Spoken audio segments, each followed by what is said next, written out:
Olá, que a paz de Cristo enche o seu coração nesse momento. Seja bem-vindo, seja bem-vinda a mais um vídeo da nossa série Quaresmal. Sou a pastora Jussiele e hoje eu quero te fazer uma pergunta que talvez você nunca tenha parado para refletir de verdade. Você já amou até o fim?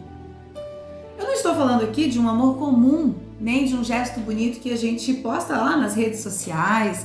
Eu estou falando de um amor tão profundo, tão corajoso, tão comprometido, que é capaz de se entregar por completo, mesmo sabendo que tudo isso vai custar muito caro.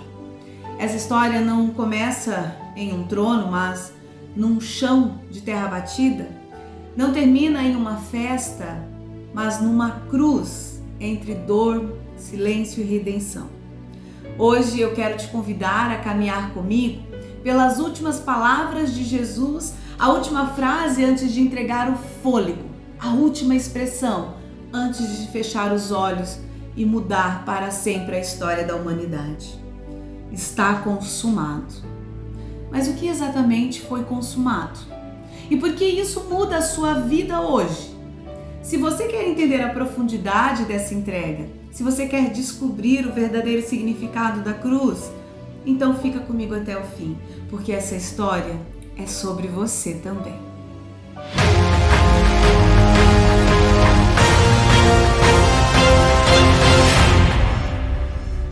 Estamos em Jerusalém, é tempo de Páscoa e as ruas estão cheias de expectativa. Peregrinos de todas as partes se reúnem para celebrar a libertação do povo do Egito. Mas enquanto muitos pensam na festa, Jesus se prepara para o maior gesto de libertação que o mundo já viu. O clima é tenso. As autoridades religiosas já decidiram. Jesus precisa ser eliminado. Ele incomoda, ele confronta, ele quebra sistemas. Ele acolhe quem ninguém quer ver. E isso é perigoso demais para quem tem o poder nas mãos. Jesus sabe, ele sente. Cada passo em direção a Jerusalém é uma escolha consciente. Ele não é uma vítima do acaso, ele é o cordeiro que se entrega. Na véspera da sua morte, ele reúne os seus discípulos para um jantar. Mas antes de partir o pão, Jesus surpreende. Ele tira o manto, pega uma bacia com água, se ajoelha e começa a lavar os pés dos seus discípulos. Imaginem pés sujos, pés calejados, pés que em breve vão correr, fugir, trair e negar. E assim mesmo ele os lava. Esse gesto é mais do que humildade. É uma declaração de como o reino de Deus funciona. Grandeza aqui é servir. Em João, Evangelho de João 13, Jesus diz: se eu, Senhor e Mestre, vos lavei os pés, também vós deveis lavar os pés uns dos outros. A cruz começa no chão. Antes da coroa de espinhos há uma toalha e uma bacia. Antes da dor há o serviço. Antes do sangue há o amor. Naquela mesma noite, Jesus pega o pão, parte e diz: isto é o meu corpo que é dado por vós. Depois o cálice. Este cálice é a nova aliança no meu sangue. A ceia é mais do que um ritual. É um convite à comunhão com o próprio Deus que se deixa quebrar por amor, que derrama o próprio sangue para que a vida possa recomeçar, que oferece salvação não por mérito, mas por graça. Ali Jesus sela uma nova história, uma nova aliança, uma nova forma de viver. Não mais baseada agora em leis escritas em pedra, mas num amor gravado no coração. E então vem a cruz. A cruz para o mundo antigo era o símbolo da maior vergonha. No livro de Deuteronômio, no capítulo 21, versículo 23, está escrito que maldito todo aquele que for pendurado no madeiro. Era o destino dos piores criminosos, dos rejeitados, dos condenados. Mas foi exatamente este lugar que o próprio Filho de Deus escolheu ocupar. O apóstolo Paulo explica isso muito bem na carta aos Gálatas, capítulo 3, versículo 13. Cristo nos resgatou da maldição da lei, fazendo-se ele próprio maldição em nosso lugar. Porque está escrito: maldito todo aquele que for pendurado no madeiro. Olha que forte.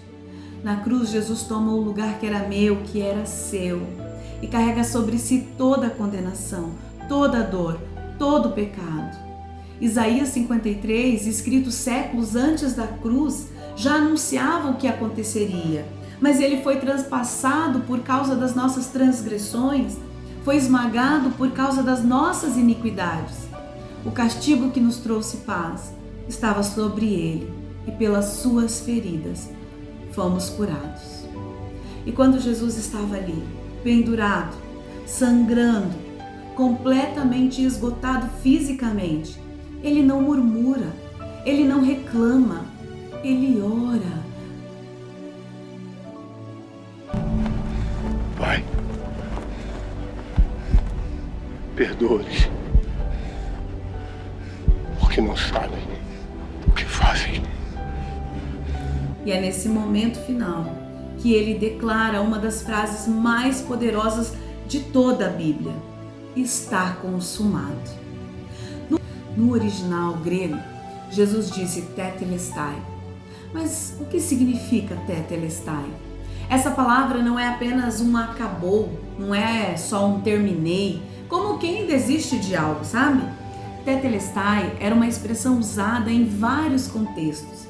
Ela era usada por servos quando terminavam uma tarefa perfeitamente. Eles voltavam ao seu senhor e diziam: tetelestai, missão cumprida. Também era usada por sacerdotes ao examinar um cordeiro sem defeito nenhum para o sacrifício. Quando o animal ele era puro e perfeito, o sacerdote dizia tetelestai, está perfeito. Era usado também por comerciantes quando uma dívida era totalmente paga. No recibo eles carimbavam tetelestai, pago por completo. Também era usada por generais ao vencer uma batalha de forma absoluta. Eles declaravam tetelestai, a vitória está garantida. Então, quando Jesus grita tetelestai na cruz, ele está dizendo: eu cumpri perfeitamente a missão que o Pai me deu. Ele também diz: eu sou o Cordeiro perfeito, sem defeito, que tira o pecado do mundo. Ele também grita: eu paguei por completo a dívida do pecado que era impossível vocês pagarem sozinhos. E ainda ele grita: eu venci a maior das batalhas contra o pecado, contra a morte, contra o inferno. Por isso, Colossenses, no capítulo 2, versículo 14, ele vai dizer: ele cancelou a escritura de dívida que consistia em ordenanças e que nos era contrária. Ele removeu, pregando-a na cruz. A cruz, que era símbolo de maldição, se transformou em símbolo de vitória.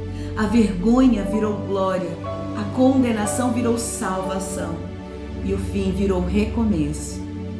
Na segunda carta aos Coríntios, no capítulo 5, versículo 21, encontramos: Deus tornou pecado por nós aquele que não tinha pecado, para que nele nos tornássemos justiça de Deus. Isso é o escândalo da graça. É por isso que Paulo vai dizer também em 1 Coríntios, no capítulo 1, versículo 18, que a mensagem da cruz é loucura para os que estão perecendo, mas para nós que estamos sendo salvos, é o poder de Deus. A cruz escandaliza porque ela quebra a lógica humana. A graça escandaliza porque ela alcança quem não merece. A entrega de Jesus escandaliza porque ela ama quem o rejeitou. Mas foi assim que ele amou, foi assim que ele foi até o fim, e foi assim que ele declarou para sempre: tetelestai, está consumado. Nada mais precisa ser feito para te salvar, ele já fez tudo. Mas e agora, o que isso significa para a gente nos dias de hoje? Bem, significa que você não precisa mais viver escravo da culpa, escravo do pecado. Você pode mudar. Que você pode recomeçar mesmo depois da queda, que você não precisa merecer o amor de Deus, porque Ele já te amou primeiro. Significa que há perdão para quem errou, força para quem caiu, que há esperança para quem está sem chão. O amor que foi até o fim é o mesmo amor que te sustenta agora. No mundo marcado por indiferença, por pressa, por cancelamento e medo, a cruz nos chama a olhar para o outro com compaixão, a servir em vez de dominar, a amar, mesmo quando custa caro, a enxergar na outra pessoa reflexos do amor de Cristo. É dar chance a quem se perdeu, porque Cristo olhou para mim e olhou para você e disse: eu me entrego na cruz, porque eu ainda acredito em você. A cruz transforma a forma como a gente enxerga tudo: o casamento, os filhos, o trabalho, os relacionamentos, as lutas internas. Ela nos ensina que a vida com Deus não é sobre ter, mas sobre ser, sobre ter paciência na jornada, ser luz, ser pão e ser graça. Agora eu te convido a se conectar com Deus. Leve seu coração a Deus, respire fundo, esvazie a pressa, silencie a sua alma. E esse é o seu momento, um encontro entre o seu coração e o coração de Deus. Ore comigo. Senhor Jesus, aqui estamos diante de Ti com nossas feridas, nossas dúvidas, com as nossas culpas. Carregamos marcas que ninguém vê, histórias que muitas vezes só o Senhor conhece. Quantas vezes, Senhor, tentamos seguir sozinhos a nossa jornada? Quantas vezes nos perdemos em meio às dores desta vida? Quantas vezes acreditamos que já era tarde demais? Mas hoje, diante do Teu servir, diante do Teu amor que foi até o fim, nós entendemos que o Senhor nunca desistiu de nós. Obrigada, Jesus, porque quando o mundo nos disse acabou, o Senhor gritou: está consumado. Quando o mundo nos condenou, o Senhor nos perdoou. Quando o peso era insuportável, o Senhor carregou na cruz o que era nosso. Por isso, Senhor, nós nos rendemos, nós te pedimos: restaura o que se quebrou em nós, cura o que está ferido, acalma o que está ansioso e liberta o que está preso. Ensina-nos, ó Deus, a viver não de aparência, mas de essência, não para impressionar, mas para servir, não para acumular, mas para repartir. Que o Teu Santo Espírito nos transforme de dentro para fora, que possamos amar mais, perdoar mais, abraçar mais, que possamos olhar para a cruz e enxergar o maior recomeço da nossa vida. Obrigado por nos amar até o fim. Obrigado por não parar no meio do caminho. Obrigado porque a nossa história contigo nunca termina em derrota, termina em vida. Nós oramos assim, em Teu nome precioso. Amém. Chegamos ao final deste nosso vídeo. Se você puder, curta esse vídeo aqui. Isso ajuda muito para que ele chegue a mais pessoas. E estamos chegando também ao final da nossa série Quaresma, o Caminho da Fé. E se você quer acompanhar mais vídeos assim, se inscreva neste canal, no meu canal, para que você não perca os próximos vídeos que irei compartilhar com você. Se você também puder, compartilhe esse vídeo com mais alguém que precise ouvir que ainda há esperança. E eu desejo que você fique na paz e até o próximo vídeo.